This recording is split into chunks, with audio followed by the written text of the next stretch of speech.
all fuzzy biker here in the bike cave. We are in the bike cave, and this is Harley Sunday, except it's not Sunday, it's Monday because I was on the road Sunday. But check this out. This is an 81 Sturgis. We'll get back to that thing in a minute.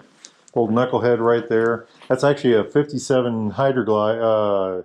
Yeah, it's got the hydraulic front end and the rigid. Anyway, they put a knucklehead motor in. It's supposed to have a pan head, but they put a knuckle in it because the guy likes knuckles. This is the FXR. See the frame there? But it's got a knucklehead engine in it. Check that out. And it had the 3 7/16 pistons in it, but he wanted larger pistons, so over here he's got a couple of jugs for it, and these are 3 5/8, I think is what he told me. I don't know much about that kind of stuff, but check that out. Isn't that neat as heck? I don't know where the pistons are. Maybe in that box there. So anyway, this is a bike. He got it running last summer. A couple years to build it. Build it slow and easy. And he is in the process of, well, like I said, redoing this top end. There's a bunch of stuff here he wants different. It has a belt drive on the primary. Look at that. Isn't that cool? That feels about right, doesn't it? Shifter maybe? Yeah, it is. Big old clutch right there. It's 80. This was an 85 FXR. He totally rebuilt the transmission, I think with Andrew's gears. He put a spline shaft in there so it doesn't have that main shaft with the keyway on it, because that keyway was weaker. I don't know if there's any trick to the clutch, but it's a good looking clutch, isn't it? The whole frame, he tore the whole bike into little tiny pieces and had everything powder coated and redone and rebuilt, and new belt and the belt drive and all that neat stuff. And it looks a lot better when it's together. I don't know where this tank is. Maybe we can spot it here somewhere. That's the old front end off of it. Anyhow, he put this front end off of an older shovel head on there. The narrower tubes and the dual disc brakes. And I don't know what size tire that is. Yeah, it's underneath here. I can't read it. Looks like a 21. It's on spokes. Aluminum fender right there. See if we can spot that tire size. Yeah, over here it's underneath here. I'm betting that's 21. So it's a knucklehead engine, but it's on a cone.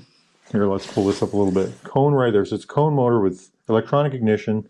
It's got a stator on the other side, so it doesn't have the generator anymore. Of course, the electric start, no kick start, none of that stuff on this one. I wish I could show you the tank. Got a big old black tank for it, and a couple different seats he's gone through. He finally found one he liked. We rode this last summer, and it was loads of fun.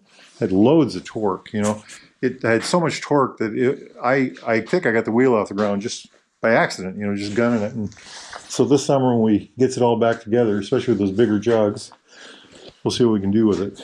Should be a lot of fun. We'll look around for that tank here in a little bit. So this is the engine that came out of the FXR originally, and that was it was just totally shot. So he took the thing apart, sent the bottom end down to Truett Osborne in Wichita. We went down and picked it up after it was all done. They rebuilt the whole bottom end. All this up here is new again on the top. And he claims he's not going to do anything with it. However, he is rebuilding it. And you know how these bike people are. I'm going to guess that once he gets this complete, which it looks like it is, we're going to see a bike frame in here one of those days. And, wheels and tires. And before you know it, there will be another motorcycle that's coming to life in here. So you'll probably get this one together, get it off the stand, and I'll bet you money something like that happens here. Isn't that cool? I keep joking with him, maybe you should just put this one on your lawnmower. He's got a big old lawnmower out there. Wouldn't that be cool? Harley lawnmower. There's the pipes off of this. Oh, there's a gas tank right down there. Gas tank, primary cover, push rods, all that neat stuff. It's a pretty nifty motorcycle. Like I said, it's in pieces now, so it looks a lot better when it's all together, of course. A little bit of dusty on it. So back to this thing over here. I think it's a 57 Hydroglide. Rigid on the rear, pogo seat for the, pogo for the seat. It's got the battery out. I hadn't rode it in a while. You can see all the dust on it. 4-speed transmission, all the good stuff. He lent this to me. I put 150 miles on it one day, and it was one of the best 150 miles of my life. I'd love to have something like this. Hey, look at that handprint. Love to have something like that, but just a lot of work to own an old motorcycle. I've already got a couple right now.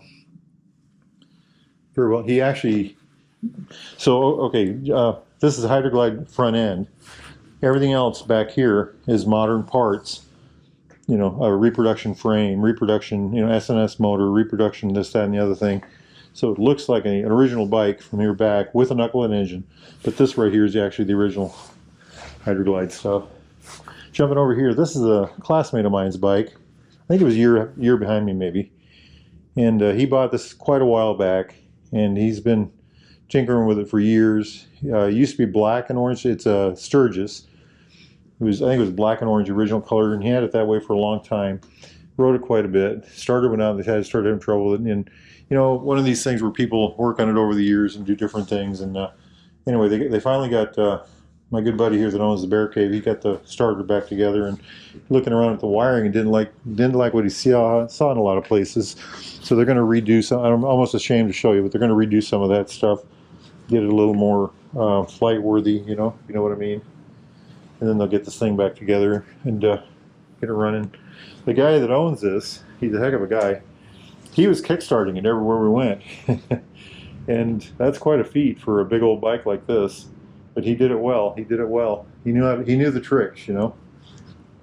But they're going to redo all this stuff here. It's just, you know, decades old stuff that needs to be retouched. Dual disc front end, mag wheels, disc on the back here. So that is the latest tour of the old bike cave here. Seeing the secret location in western Iowa somewhere. All right, my friends. When new things come this way, we will do another visit and see what we can learn back here. Life is good, my friends. Life is good. Get out and ride.